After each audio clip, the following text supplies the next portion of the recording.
Paris. And oh, sorry, we just started the recording. Thank you for that. And previously, she was the CCO and partner at Volox, which was acquired by Accenture. At Volox, she served as CCO, assembling a team of talented people, opening branches in several countries, and contributing to scale the commercial operations capacity. So, Olivia, I'm going to just ask you a question. First of all, if you don't mind telling us a little bit more about Waterplan. And my question is, since a lot of this whole session is going to be about the challenges we face in building diverse workforces and especially equity in pay and related issues, I'm going to start with a positive question. And I'm going to ask, what is the best thing about being a female co-founder? So tell us a little bit about your company, and then what do you feel is the best thing about being a female co-founder? A founder, sorry, not a co-founder. Yeah, you are a co-founder, okay. A co-founder, totally. Thank you, Kamal. I'm very happy to be here today. So thank you, everyone. And it's a very important day. So I'm very honored to be sharing this with all of you today. I'm Oli. I am one of the co-founders of this company, and I'm the COO. So I'm managing the back office of the company. So, developing all the infrastructure so that all my co-founders in the business, in sales, in product, in customer success, in science, can glow. That's a little bit of my mission in life and what I enjoy doing. At Waterplan, what we do is a SaaS company in the water sector. It's very exciting. What we are developing is a SaaS platform that helps industrial companies that have a lot of operations that use a lot of water, so that we help them, mitigating, better assessing their water risk, making action around being in a better situation in terms of water risk for the futures, and to be able to have a better business continuity and have a better impact on the environment where they operate. So it's very exciting. It's been 2 years now that we started with this company. We are now 70 people distributed all around the world, from China to San Francisco. That's very exciting for me. People in their 20s and people in their 65s or more. So also a very wide team. So it's very, very, I'm learning so much, and I'm doing my best every day.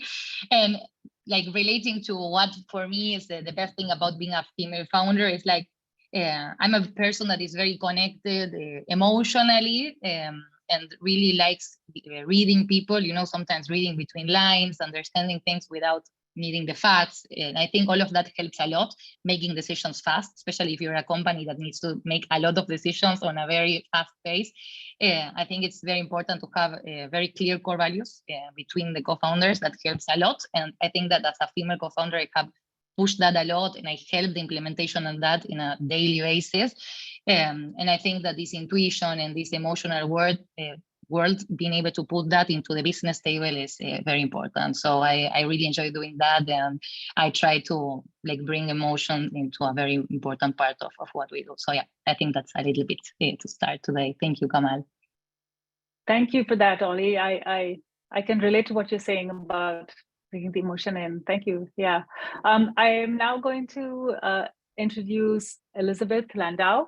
She is the COO and co-founder of Greenportfolio, a fintech startup democratizing climate data so consumers can leverage personal finance to make a positive climate impact. And I'll ask Elizabeth to talk a little bit more about her company too.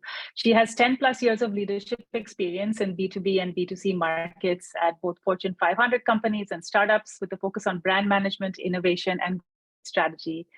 She earned a BS in chemical and biomolecular engineering from the University of Pennsylvania and an MBA from the NYU Stern School of Business. Welcome, Elizabeth, and thank you for being here. I will ask you the same question. Please tell us a little bit more about your company and your work, and what do you feel is the best part of being a female co-founder? Sure. And thanks for having me. So Greenportfolio, we're really of the belief that your money can be your most powerful tool to fight climate change, but only if you know where to put it. It's not easy to figure out what is truly funding climate solutions and what is just greenwashing and lying to you through marketing tactics.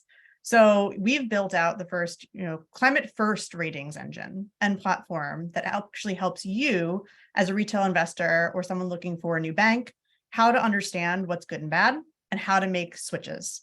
So we're starting off with you, like the consumer, and over time, we want to make sure that we reach as many people as possible. So we'll be looking to, license our ratings through other businesses and financial management platforms, because our main goal here is to decarbonize $4 trillion in retail financial assets. And so in terms of like being a female founder, I like to lead by example, and I like to use my voice and pay it forward. I've always been in male-dominated industries, coming in through chemistry and chemical engineering, and then moving into climate, and now the intersection of climate and finance. And I really enjoy speaking with other founders, figuring out how to advance and advocate for other women in this space. I really think I've actually personally had like the most help in terms of doors opening, suggestions, feedback from other women founders.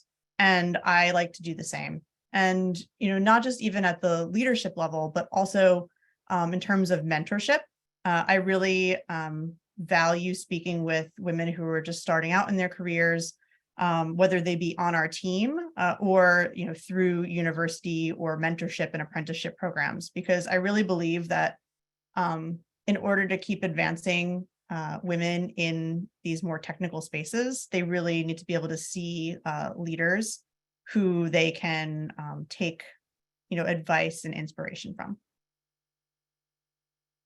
Thank you so much, Elizabeth. I just want to remind everybody that you can start, if you have any questions for our speakers, you can already start entering them. Our goal is to make this a very, very interactive session. We're going to be really focused on your questions, and our speakers are here to answer your questions. So again, just as a reminder, if you look at the bottom of your Zoom screen, you'll either see a little button that says Q&A, or you'll see 3 little dots. And if you click on that, you can go to the Q&A. And yeah, please start typing your questions if you have any. And on that note, there's a reminder. And on that note, I will go to our next speaker, Nicole Granath.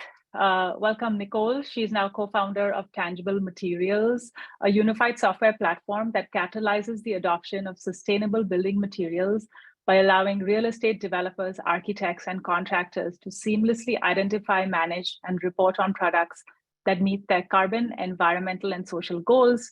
Previously, she worked to decarbonize products and operations as global sustainability manager for a flooring manufacturer while living in China and the US. And prior to that, she helped launch a new fund at a tech-focused long-short equity fund in the New York area.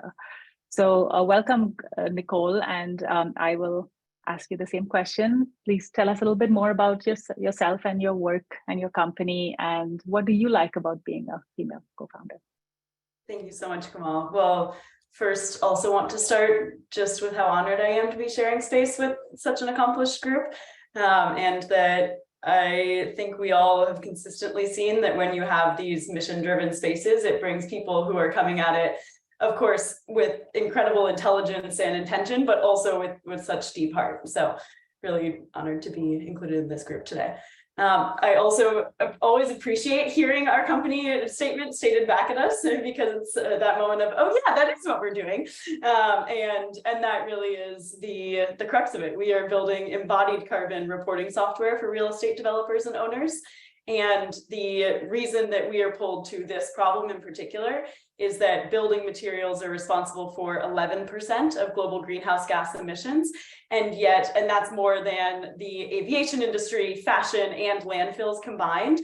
But because it's something that both is traditionally a lot more difficult for us to actually wrap our heads around and feels so far away from the impact that we can have in our day-to-day lives, as well as because the information has lived in these very disparate locations and not actually been accessible until very recently, that it's just been such an intractable problem. But now we are right at the moment when there's a critical mass of both the global warming potential of these building materials being published and the developers and owners receiving pressures from their investors and from the broader market, that we are very excited to be aggregating this information and making it extraordinarily simple to make decisions around lower carbon building materials. So that's the tangible side of things. And the piece around being a woman co-founder is very interesting, because I think on the first part, we think of ourselves as climate nerds first, and then our other identities second. But we are very conscious that the way that the world perceives us will probably be, an assumption of gender first, and that has given us the space to question certain assumed norms. And so that, to me, has been the most beautiful part of it, that because we automatically don't fit into maybe some narrow little box, that it gives us the space to say, okay, well, what other assumptions should we be interrogating and really, thinking more deeply about, and then incorporating in the way that we build our company. And I'd say that, we're also very conscious that it's a narrow perspective that we inhabit as well, and that maybe this is one, the gender side of things might be one door that sometimes is you find in your face, but it causes us to be all the more humble about, okay, what are the other doors that we are not aware of that we need to make sure we're opening for other people as well. So that's the piece of just that bias toward questioning that I really appreciate having the space to do. Thank you so much, Nicole. And I feel bad interrupting Tanya as she's typing an answer. She's already engaging in the chat, but I'm sorry, I'm going to interrupt that so that I can reintroduce you, and then we can continue just answering that live, because I think it's a really good question. So welcome Tanya Barham. She is CEO and founder of Community Energy Labs, a modern building control solution that makes smart energy management and decarbonization both accessible and affordable for community building owners. Tanya has decades of experience guiding building integrated energy technologies from infancy to wide-scale deployment. One similar experience in the past was AirCare Plus, a product that took an HVAC diagnostic software from field trials to full utility-scale commercial deployment for Southern California Edison. The technology was bundled with mechanical service contracts and eventually also adopted by PG&E and a bunch of other utilities. Barham co-authors the Gridwise Architecture Council's Smart Buildings as a Transactive Energy Hub and Transactive Energy 101.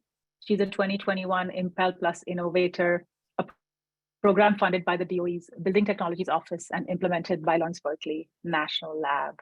Welcome, Tanya. And actually, I'd love for you to tell us a little bit more about your work and yourself, and tell us what's good about being a founder. But I also really appreciate the question that came up in the chat that you started answering. So I'm gonna read out that question, and maybe we can just do us with that, because the question is, have you faced instigators or naysayers? If so, how did you handle the situation and negativity? And I think that's a good question. So yeah, Tanya, let's start with you. Totally.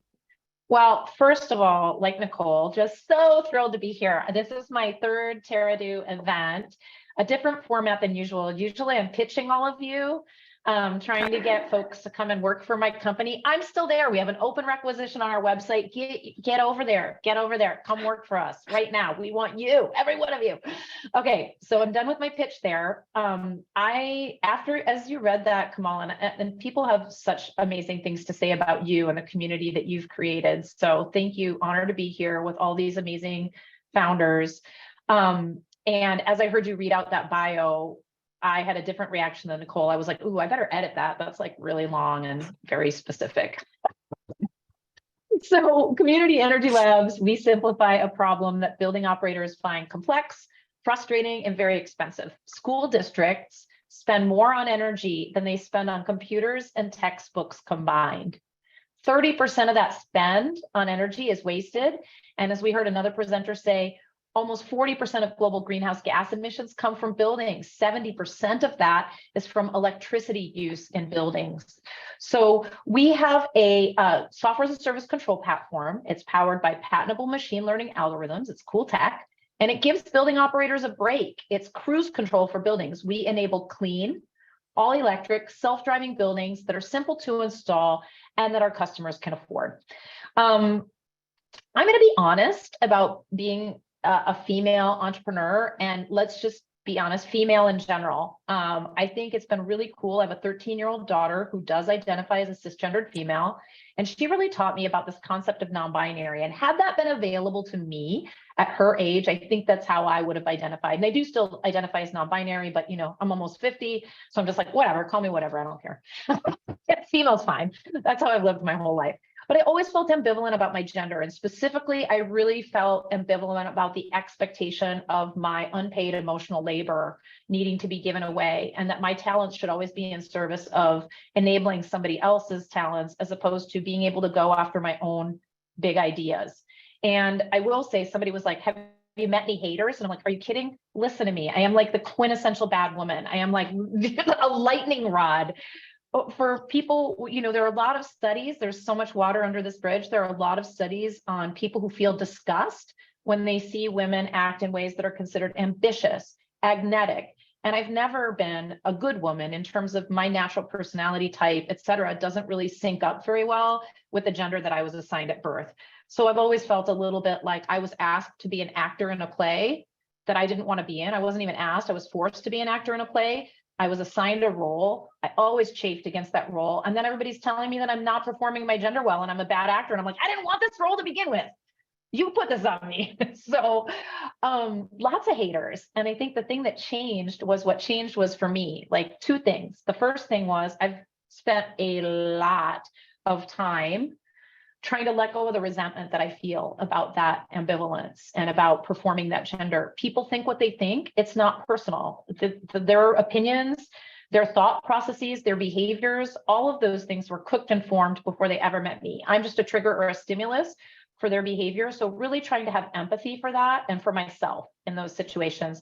So I use mindfulness practice. I've been a meditator for close to 20 years now.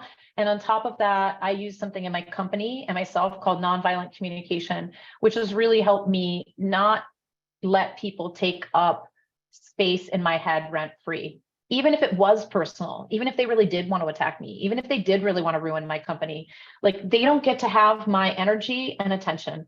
I get to choose who and what gets my energy and attention. So that shift for me took a long time, but that was huge. And then I think the second part of that is really just surrounding yourself with folks. And other folks talked about how other female people who are assigned female at birth or female identified people have been some of my biggest champions, and I theirs. And most of those relationships were ones that I took time to build. My tend and befriend was on high alert. And I've always been someone who wants to maintain high integrity, authenticity, and good relationships. If I do connect with someone and they don't hate me and I don't hate them and everything's going great, I do what I can to try to maintain those connections and help them when I can and I'm capable of, not when I don't say yes to things that I can't deliver on. I don't want to ruin my reputation that way. Like I say yes and then I flake on people. So I try to have very high integrity. And then over the years, what's happened is that some of my biggest fans have been people who, those were friendships I made a decade ago. I had no dog in that fight. And now that came back to help me later on when I helped those individuals before it mattered. So those are the two things that I think have really helped when it comes to haters, having a good network and working on my own reaction to negative energy. I'm taking notes. Thank you. Those are really Thanks so good. much. Yeah. I was going to see if any of other speakers want to add to that. So, because I think it's a really good question. Like, how do you handle the naysayers? I think you have, just to try to add on to what Tanya said, because she thinks she did a great job really comprehensively answering that. You have to learn how to not dwell on the no's or on the trolls. So as a founder, right, you're going to hear no a lot. Like you're going to go fundraise, everyone's hearing no. Like I don't have this. I mean, we know the numbers, right? Women hear no more than men. Everyone knows going to hear no. You have to realize that it's not necessarily personal. It's just not either the right time. It could not be the right mix. Maybe it is personal, but you can't think about it. Even what I just said, you can't think about it. Just shrug it off. I really do want to echo again, like this, finding this network of even not just founders, right? Women in, mid career, executive level career. I'm part of an organization called Chief that really helps focus on advancing, C-suite women. And Terra is also a great place. There's lots of places that you can try to find this network. It doesn't have to be something that's paid. You can find it organically. And it's important because I have found, I have a toddler. And when I was starting the business, I'd find myself comparing myself to, what I'm supposed to be. And that's just, in terms of society. And it's just not going to work that way. It's not how my world works. It operates. It's also not how I was brought up. I went to an all-girls high school where being smart was cool. I think that's helped me get to where I am today and like really instill confidence in what I'm doing and the conviction to keep going. And you have to surround yourself with people who can support you in that way. Whether it's, women founders, whether it's a network of other moms, that are also going through similar things, whether it's also just having a good partner, right? I mean, that's something that I have a very good partner who knows that he is, so he is signed up for 50-50, despite a lot of the mental load still falling to me. But, I think it's just really important to make sure that you find ways to shrug it off. Yeah, I would add to that the main thing I've noticed in my own reactions is that the things that sit and land the deepest are in the areas in which I myself am not certain. And that my best way to handle being in an environment with all of the no's and the inevitable, well, that doesn't seem realistic, is to go spend a little time clearing my space and really interrogating why I actually have a hole in myself that allows that to come in. Because if I have a fully formed answer in myself where someone says, you're this, I say, no, I'm not. Actually, I know because I've asked and I've, talked to people in my community, and then that doesn't hit. And so it's the things where I realize, oh, actually, maybe I have, similarly to what you're saying, Elizabeth, like this insecurity around how far away from this like ideal standard am I straying? And if someone questions that delta, oh my gosh, do I need to completely change what I'm doing? And instead it's not engaging there, it's engaging internally and questioning, okay, are there ways that I can up level myself or, be thinking about this strategically, but not letting it turn into a spiral emotionally has just been such a beautiful continual process that having the mindfulness practice is a big part of. Thank you so much, Nicole. Olivia, anything to add? I'm sure you've also dealt with the naysayers. Yes. Like what I'm thinking about is about the remote environment. Like in my specific like situation, like I'm living in Berlin now. I'm originally from Argentina, and as I mentioned before, like everyone in my company is like fully distributed, and like having my own space, like my safe space here in this room, where I have the opportunity, as my colleagues mentioned, about meditating, but also, organizing my day and having a safe space for my energy, that has helped a lot, because you're not reactive, like you're not in a meeting, like live with your co-founders or clients or colleagues. Like you can, after a meeting that maybe was tough, like wait a minute, like, breathe before the next meeting, like change your energy. And I started running now every day, like from Monday to Friday. It's just 30 minutes at lunch, because I work a lot, with Pacific time zone, but I'm in Berlin, so I work in the mornings more as an individual contributing, solving all the stuff, and then I have calls on the afternoon.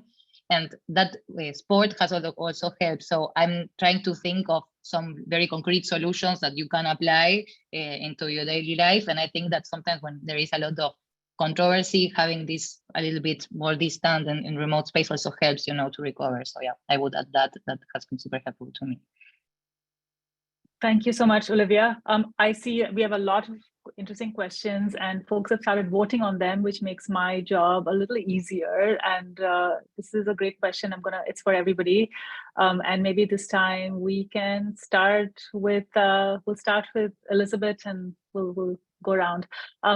How did you find your niche focus area in climate? Sure. So me personally, or Greenportfolio, I guess would be my response to that. I think it probably means for you personally. I'm just going to assume it means for you personally. Yeah. So for me, I've been very my career path is not linear by any means. I'm very much of a believer in transferable skill set. And when COVID hit, I was working at like a tech CPG startup. I wasn't really passionate about what I was working on. I was ready to take that founder step, and I wanted to align what I was working on in the day-to-day with what I cared about personally, which was, addressing climate change. I was fortunate enough to be able to team up with my co-founder, Bonnie, who I'd met, a while back when we were working at a chemical company together, reverse carpooling out of New York City to New Jersey. And she had started on Greenportfolio, and she had the data, the climate, background and the research capability, but she's like, this is a marketing problem. And I, talked to her about it. I realized that, I'm a firm believer in responsible marketing. I believe that consumers, are smart and they deserve transparency, and you can market things and not lie to people. And the whole greenwashing aspect around, just straight up making up new words around is something sustainable, is something carbon negative, new, carbon free. Processes are not carbon free. There's a lot of things going around like that really irritate me. And then also the misleading aspect around, ESG ratings and ESG investing, and being mismarketed to retail investors as being synonymous with impact investing. And it is just not that. And so I kind of found this as a calling for myself, because I can talk the data and the jargon as an engineer, but, talking about things in degrees Celsius or metric tons of CO2e is not going to be tugging at the heartstrings of Americans who want to do the right thing. But it's just really difficult to figure out how. And so that's really how I found my spot at Greenportfolio, is to really help advance like decarbonization of financial sector from a consumer lens. So whether it's where you're banking, what companies or what funds you're investing in, eventually mortgages, loans, we'll kind of tackle the gamut of financial products. I want to make sure that you have a trusted source to go to really figure out what you want to do that's best for your, financial portfolio and decision making. Thank you, Elizabeth. Yeah, and we get this question all the time in our program as well. So it's really great. I mean, we highlight your company as one to check out, because this comes up all the time for folks. So yeah, really important work. Yeah. I will pass the same question on to Olivia next. How did you find your focus area? Perfect. Yes, in my case, it's all about the team, I would say. Jose, who is the CEO at Waterplan, he did the bootcamp at Terra. He was thinking about what to do next. He had just made an exit of his former company. He was my first boss in that former company, so I have always admired him a lot, and I wanted to build something together as equals. And I was very happy when he called me about, hey, I'm doing the Terra course, like I'm learning a lot. Like I think that I can use my software skills to help in the water sector. That is a lot about the data, a lot about hydrological data, a lot about remote sensing, and it was very exciting. He had a lot of the skills that are needed to solve that, and at the same time, he was someone I admire a lot, and I jumped immediately. Like I said, yes, like from one day to the other, and started collaborating there. And we had also Nico that had a water consultancy firm for over 10 years. So Nico is a medical doctor, but has been always super focused on waterborne diseases because of, bad water. So he has a lot of experience on that. And I was impressed, like how I can mix the water like experience from Nico with the tech and founder experience from Jose, and how can I enable that, right? And I think it was really about the team, and what we are doing now is building a category, which is, this water risk planning category, and I'm very excited about that. And I had the opportunity to do it through my network. And the colleagues mentioned before, right, the importance of the network, of continuously being talking to people to develop, the group of peers that you feel comfortable with, etc. So it was a little bit like that in my case. Yeah. Thanks, Olivia. Yeah, and I what you mentioned about the team, like that's so important. To one of the questions that our fellows often ask is about, how is it similar to this, like how do I find my space, my focus, and especially when they're looking at particular companies that they're interested in. And one of the things I always say, and I think is really important, is you really need to really like the people you work with and really trust them and feel like you really complement each other and can work well, and being with the right people is one of the most important things. So yeah, thank you for sharing that, and great to know that. Yeah, I know that about Jose and his journey at Terra, so that's awesome. Nicole, would you like to take that same question? Yeah, happily. I took a slightly different approach. I'd been in finance in the New York area and decided that I couldn't not spend my time dedicated toward mitigating the climate crisis. And so, basically sold all the things and moved to China. And it was a moment of, we have a small participant, a moment of just realizing that at the time in 2018, the political situation in the US was such that climate action had hit a bit of a roadblock. China had always been a passion of mine, and being over actually in the country was a special opportunity. And so decided, if these are the two levers, let's see if I can get on the ground and have any impact there. And so I essentially sat down with the Intergovernmental Panel on Climate Change's list of the 10 things that need to happen by 2030 to keep warming below 1.5 degrees Celsius, and went through and said, okay, don't have the PhD for that or that, and came away with 4 different categories of essentially what you would expect, where obviously the energy sector, transportation, agriculture, and buildings. And I knew the least about the built environment sector, and so was the most intrigued. Sat down, put together a little spreadsheet of, first went over to China and enrolled in a course to get my Mandarin back up and to kind of, be embedded in it was in the south of China and like across the strait from Taiwan, and then spent the time to say, okay, what are the companies that I could potentially target, and ended up going on their high-speed trains across the country and meeting with 49 different people, and they just kept on introducing me to more and more. And at the end of that, I think it was a 6th degree connection, was sitting across from the CEO of a flooring company, and he said, yeah, we've always wanted to, he personally had been leading the sustainability initiatives of their companies, and we've always wanted to expand this and really, have it be its own department.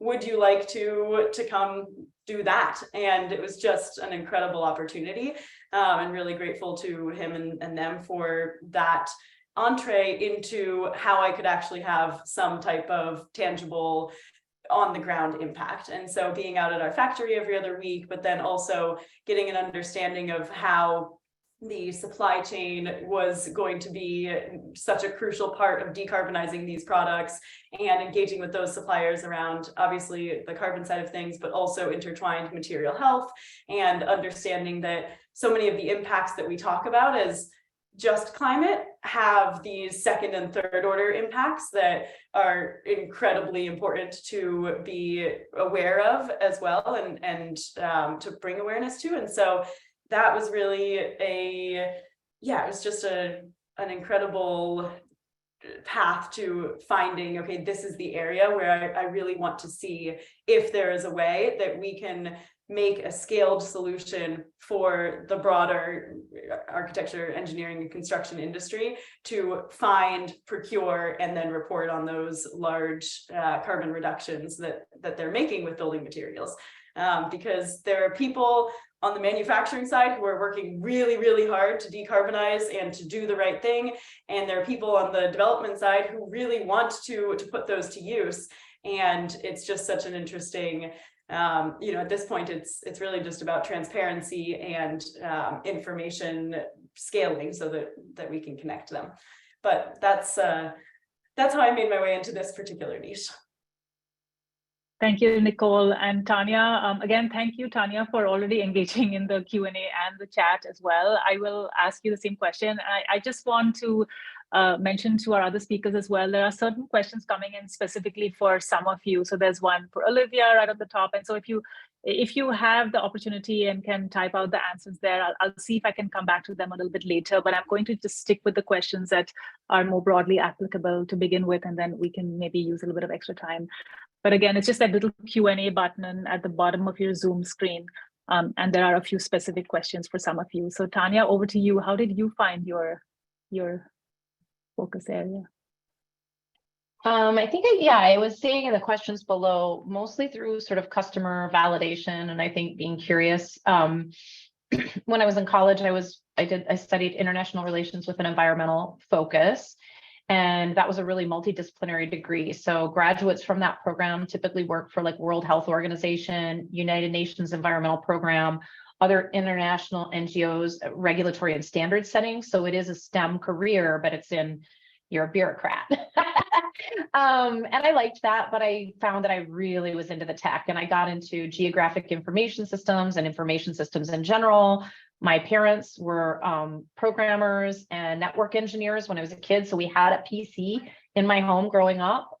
As soon as the internet was available to the public, I was on listservs, so as soon as that technology became a thing, I was into it. So I think just all the things that I really liked were tech driven. But then my parents were also hippies, married in a Unitarian Universalist church. I ate a lot of granola growing up. I have like a No Nukes t-shirt on as a kid. And so I was a 7-Up. I was an environmentalist from age 7 up. I remember in middle school they were like, you're going to plan a city. And I'm like, there are solar panels all over the window. And all this stuff that I'm like, it's all electric cars. And my teacher's like, oh, cute. And now I'm just like, hey, my time has come. We've finally arrived. So I knew the world would catch up with these ideas. I was always a true believer. I was really early in solar. And so then it was just finding out specific customer problems, which is what got me to be an entrepreneur. I knew I wanted to start another company, started asking people questions about decarbonization and building decarbonization.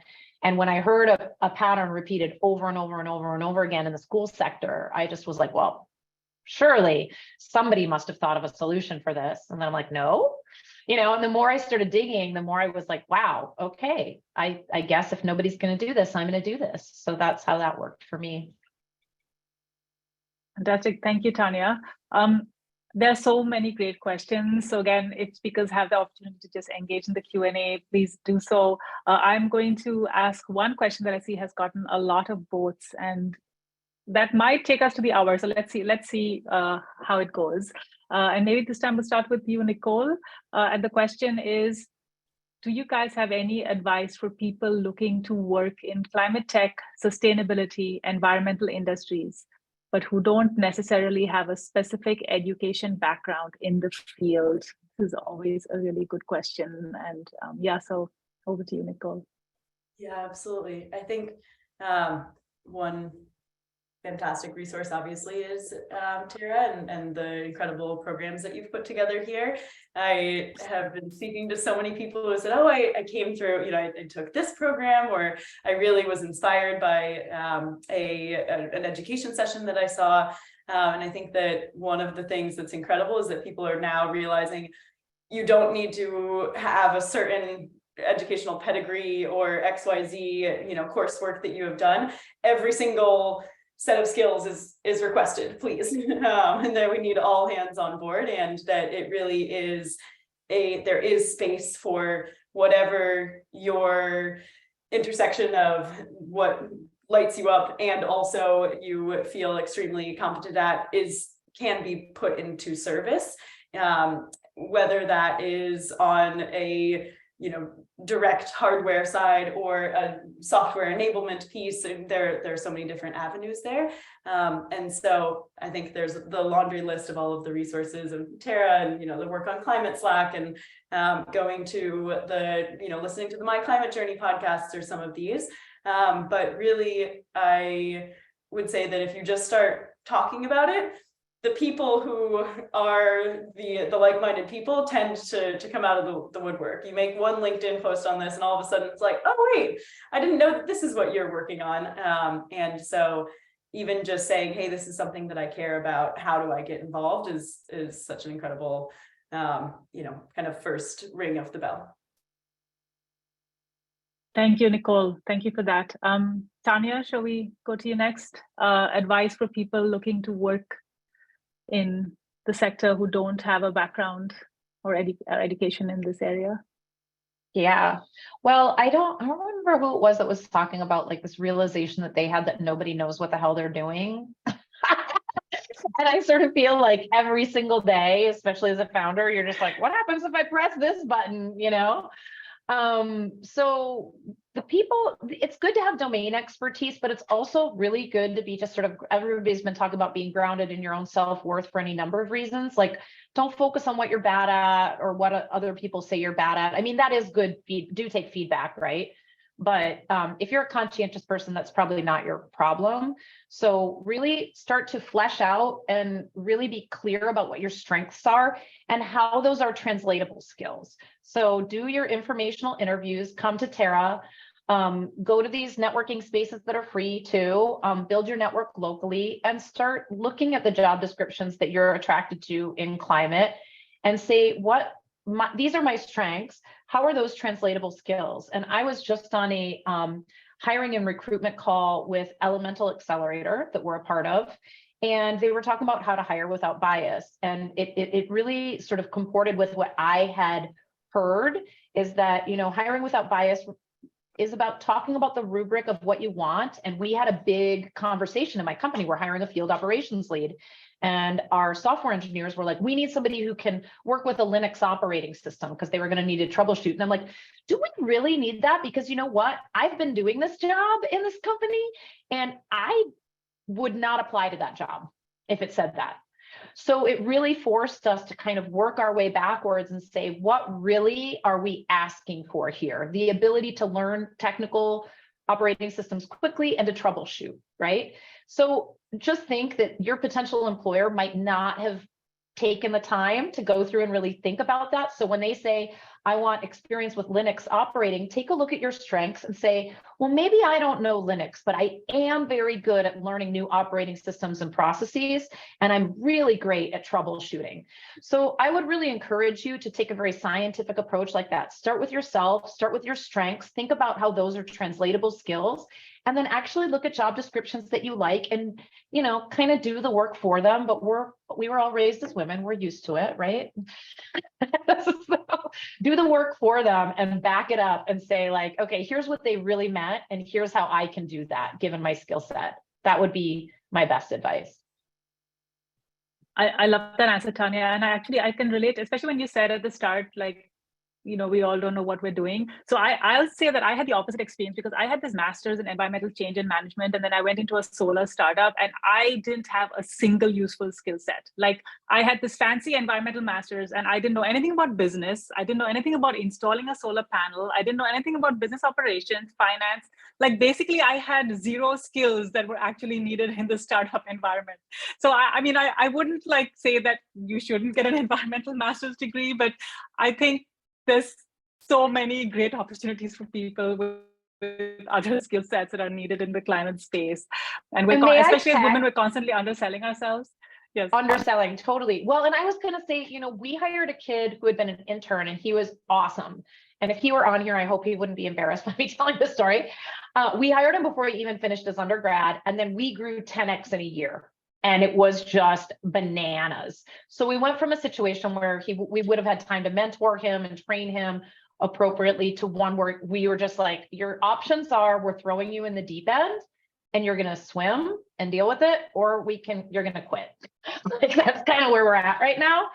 And to your point, I think one huge translatable skill is a growth mindset and the ability to learn and to not take like that you're not good at something immediately as like that you are not good. it's like, oh, I guess I just have to learn.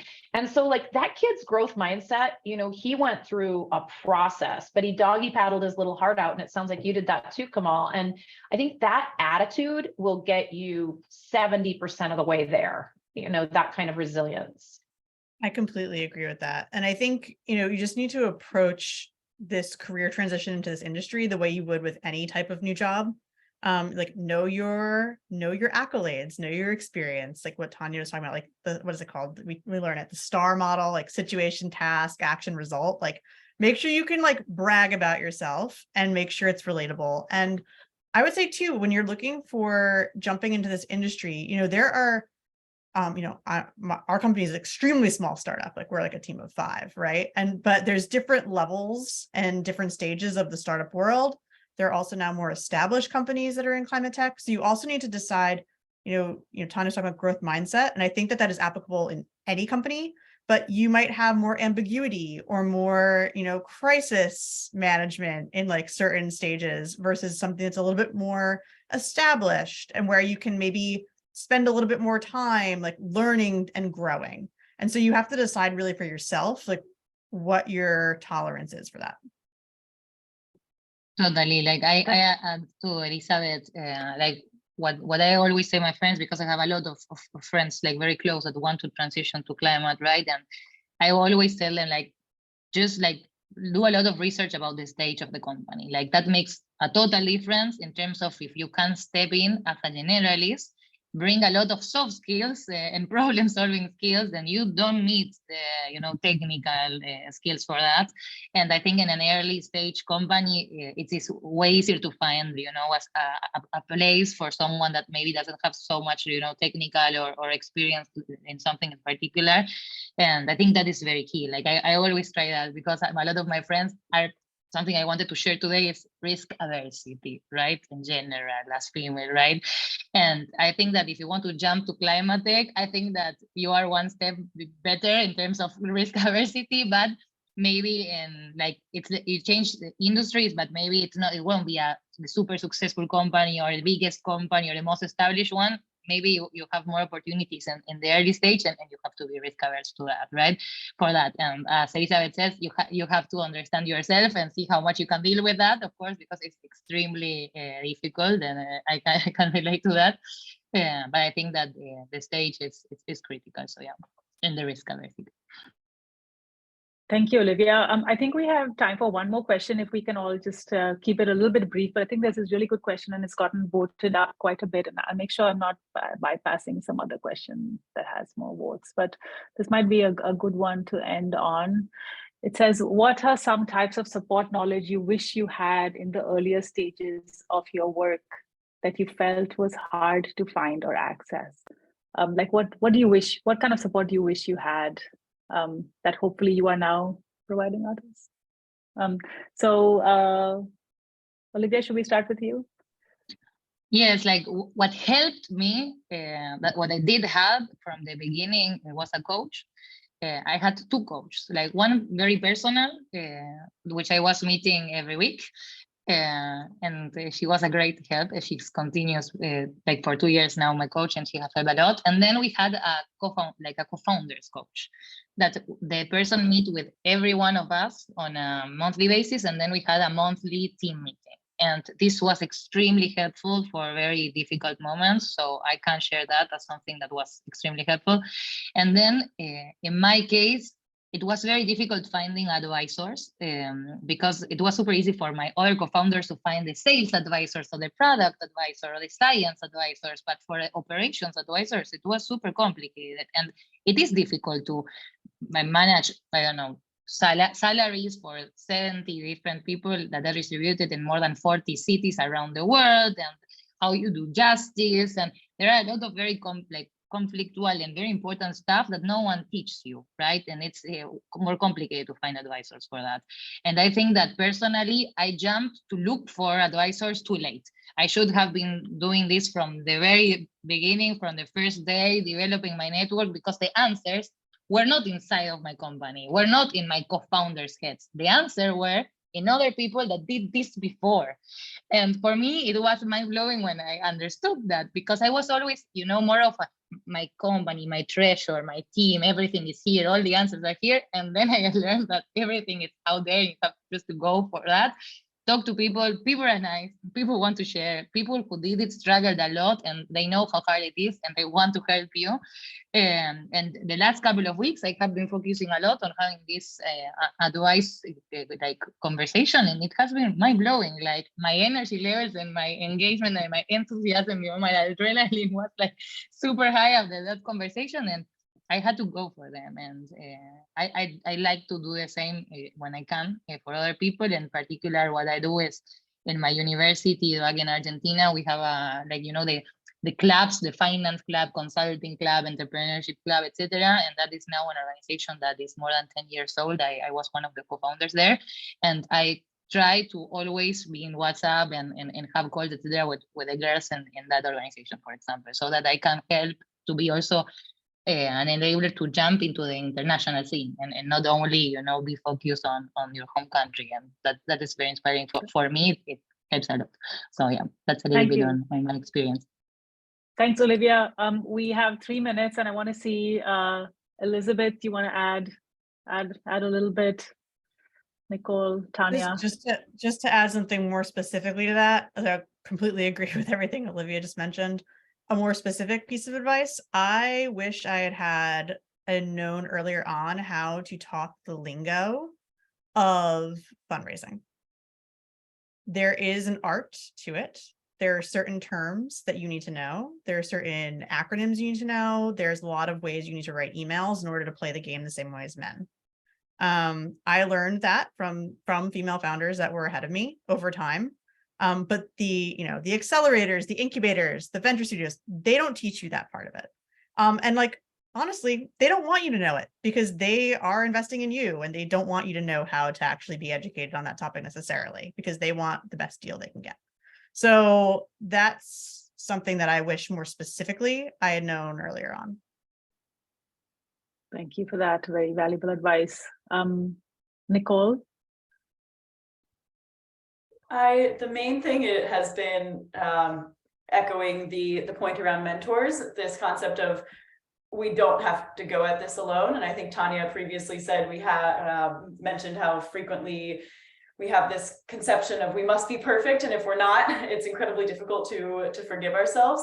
That becomes all the more difficult if we're trying to take all of this weight onto our shoulders. So the fact that there are communities like this that exist, I think for me, that has been a very helpful unlock of there are people out there who have solved these problems many, many times over. And our goal is to always be incredibly humble about the areas that we aren't the experts in and to plug in and partner with the people who can help us see around those corners.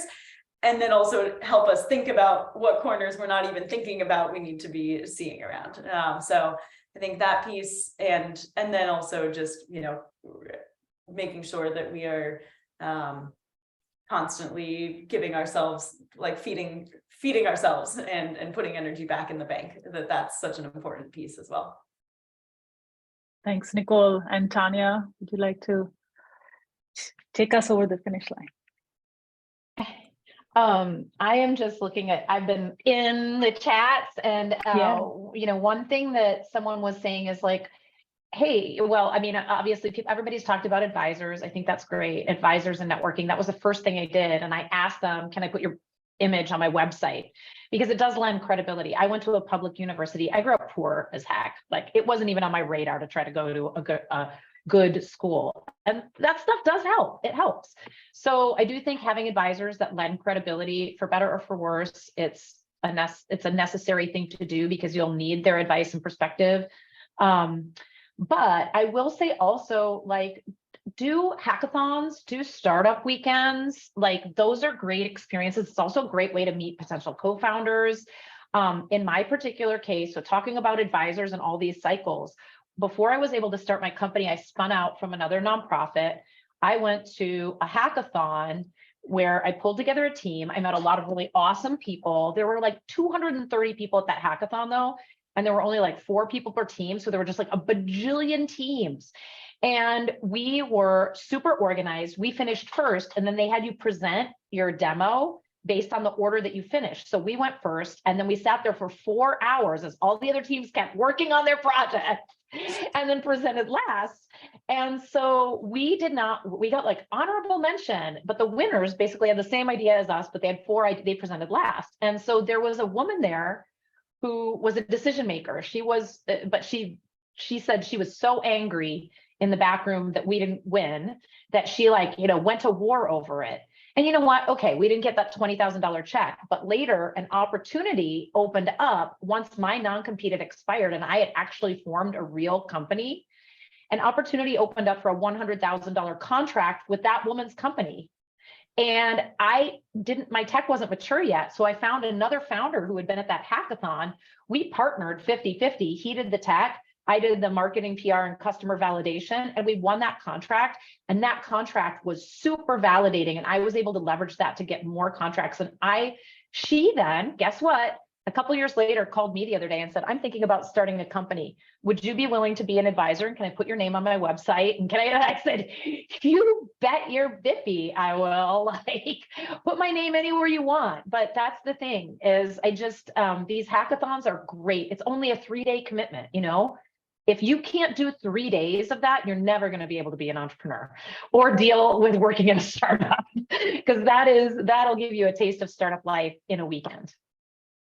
So try them out.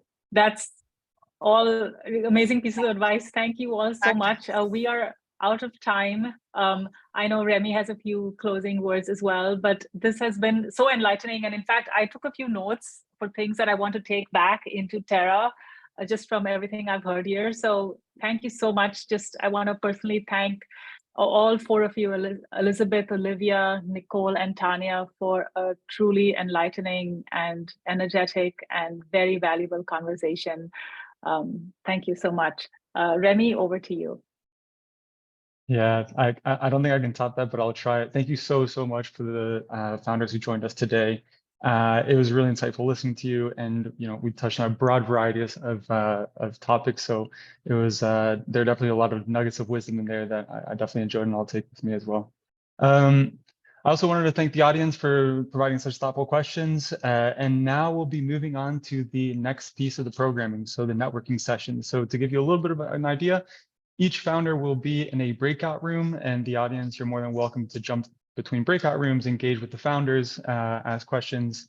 I'm sure there were definitely a couple questions that went unanswered because we didn't get around to them.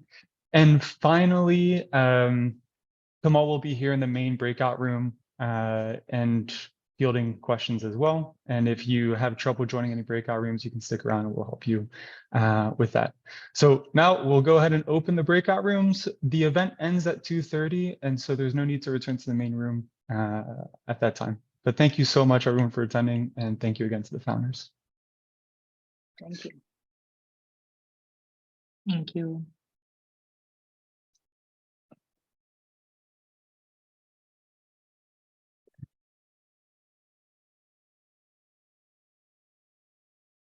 If anyone's having trouble getting to a breakout or figuring out how to move yourself there, you can pop in the chat where you would like to go, and one of us as hosts will see it and move you over there manually.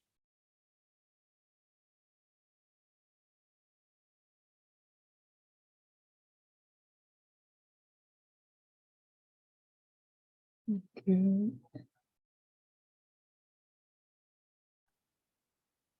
So just so everyone knows, there's Olivia and Elizabeth's breakout rooms have just a couple participants, so you might get some FaceTime with them if you join either of those breakout rooms.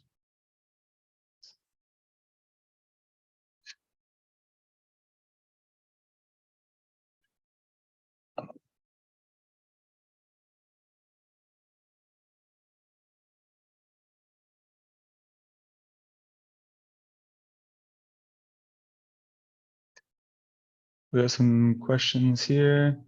Jacqueline Corin, can I be moved to Elizabeth's room, please? Yes, let me help you with that. There you go. Can you put me, so Zoom user, can you put me with Olivia, please? Zoom user, who is this? Ah, here we go.